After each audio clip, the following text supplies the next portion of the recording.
ఏ రేవంత్ రెడ్డి గాడు వేస్ట్ గాడే, ఈ కేసీఆర్ గాడు వేస్ట్ గాడే. మొత్తం ఈ రాష్ట్రాన్ని ముంచే కొడుకు వీళ్ళంతా పక్క రాష్ట్రాల ముంచే అమ్మకదంతారు వీళ్ళు.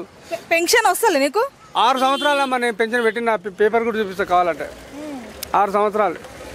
మొన్న లాస్ట్కు కలెక్టర్ ఆఫీస్కి పోతే ఏమంటుంది ఆమె, నీది ఆన్లైన్లో ఎక్కలేదట. అమ్మ ఇంకెవరి మీద ఎక్కియాలమ్మా అన్న. ఎవరి మీద ఎక్కియాలమ్మా అంటే మళ్ళీ కొత్తది పెట్టుకోబోదు దరఖాస్తు అంటుంది. అమ్మ ఇంకొక దరఖాస్తు పెట్టినాం మొన్న ప్రజాపాలన దరఖాస్తు, మరి దాంట్లో కూడా ఏమన్నా ఆన్లైన్లో ఎక్కిందేమో, మళ్ళీ ఇది చూస్తే ఫెయిల్ అయిపోతాయి అని ఊరుకున్నామ్మా అని అన్న. 6 సంవత్సరాలలో హ్యాండిక్యాప్ సర్టిఫికేట్ వచ్చి 2 సార్లు రెన్యువల్ చేయించిన. ఈసారి పోతే రెన్యువల్ కూడా అవుతుందో కాదు, ఎందుకంటే పెన్షన్ రావట్లేదు కదా. ఇంకెక్కడ రెన్యువల్ అయితే ఎట్లా మరి? ఎట్లా రేవంత్ రెడ్డి పరిపాలన ఎట్లుంది మరి?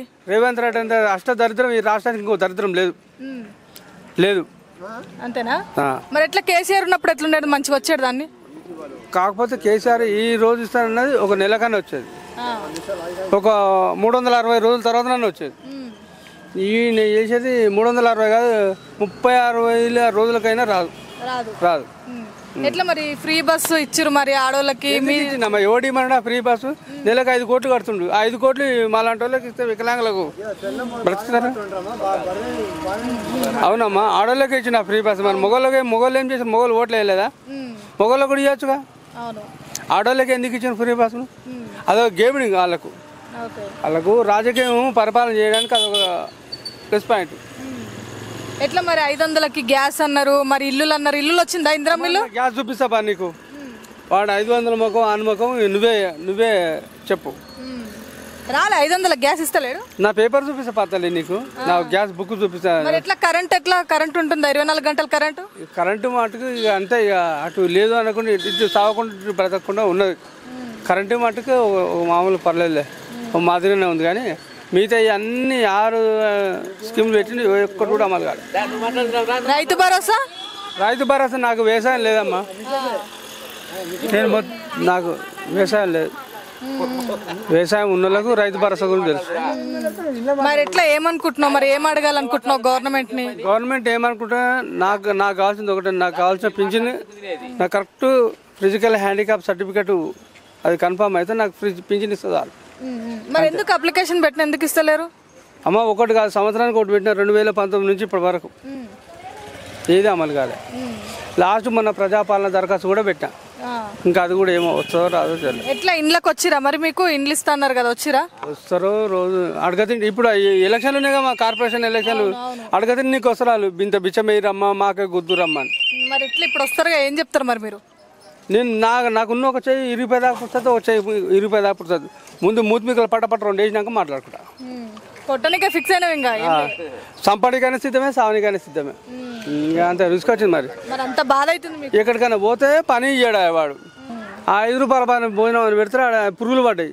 ఆడ పెద్ద లైన్ ఆడ 5 పెట్టరా అంటే మనం మర్చి 10 ఇచ్చాం అనుకో, 5 ఇస్తాడు కదా అని 5 ఇయరాలు 10 తీసుకోండి. 10 పెట్టేసిన అంటారు. ప్లేట్లో పెట్టినాక 10 పెట్టేసిన బాగుంటారు. అసలు మోసం ఉంది. ఎట్లా మరి? ఎవరికి వేసినావు ఓటు? నువ్వు వేసినా ఒక దరిద్రం ముందు ఉండవరకు. ఎవరికే వేసినా ఇప్పుడు చెప్తే నాకు వచ్చేది ఏం? మరి ఎట్లా ఓటు వేసినాక మరి ఎట్లుంది పరిస్థితి? ఏం పరిస్థితి అమ్మా? రేవంత్ రెడ్డి గవర్నమెంట్లో ఒక్కటి నాకు మేలు జరిగింది ఏంటంటే, నా ఓటుకు వాల్యూ వచ్చింది.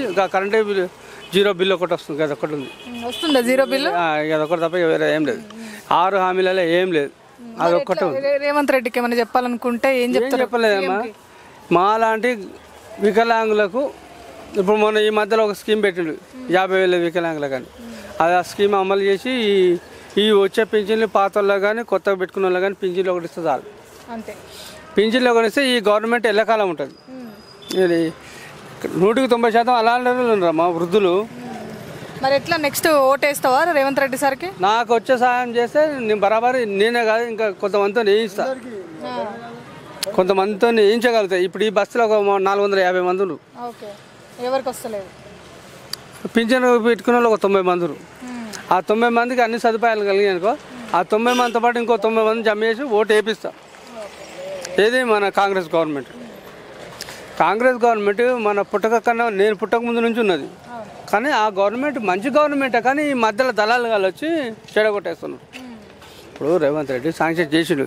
ఎప్పుడు 26 జనవరికి రోజు హామీ పెట్టేసిండు, సంతకాలు పెట్టిండు. కొత్త వాళ్ళకు పాత వాళ్ళకి పింఛన్లు కూడా ఇస్తున్నానని సంతకం పెట్టిన పక్క జరిగింది. ఈ దళాల వాళ్ళు ఏం చేస్తారు మధ్యలో మళ్ళీ వచ్చి సీఎం మనల్ని అడిగినప్పుడు చూస్తావు అని వచ్చినట్టు పక్కకు నొక్కేస్తారు. అక్కడ ఇక్కడ పెట్టిన సంతకం అక్కడ వాళ్ళు నొక్కేస్తారు అంతే. ఇప్పుడు ఒక ఫ్యామిలీ విషయంలో ఒక కుటుంబాన్ని నడపడానికి ఎంతో ఇబ్బంది పడతాం మామూలు మా ఇంట్లో. అట్లాంటిది రాష్ట్రాన్ని మొత్తాన్ని చూడాలంటే ఆయన తరం కూడా కాదు. కొంత మనకు తెలిసిన కాడికి కూడా మనం సదుపాయం చేసుకోవాలి. సో మొత్తానికి అయితే పింఛన్ ఇస్తే మంచిగా ఉంటుంది అంటే పింఛన్ నాకే కాదు, మన నాలాంటి వాళ్ళు చాలా మంది ఉన్నారు. ఇప్పుడు మా బజార్లో ఒక 90 మంది ఉన్నారు. పింఛన్ అని ఆశ పెట్టుకొని ఇప్పటికీ మొన్న సోమవారం ఒక అయింది, మంగళవారం ఒక అయింది, ఇద్దరు పోయి చనిపోయారు. ఆశ పెట్టుకొని నిరాశ చనిపోయారు. హాయ్ అండి, నేను మీ సాయిరామ్ శంకర్.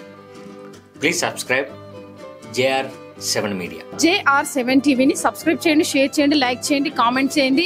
JR7 మీడియాని తప్పకుండా సబ్స్క్రైబ్ చేసుకోండి. JR7 మీడియాని సబ్స్క్రైబ్ చేసుకోండి, మంచి మంచి విషయాల్ని గ్రాప్ చేసుకోండి. Please subscribe JR7 Media.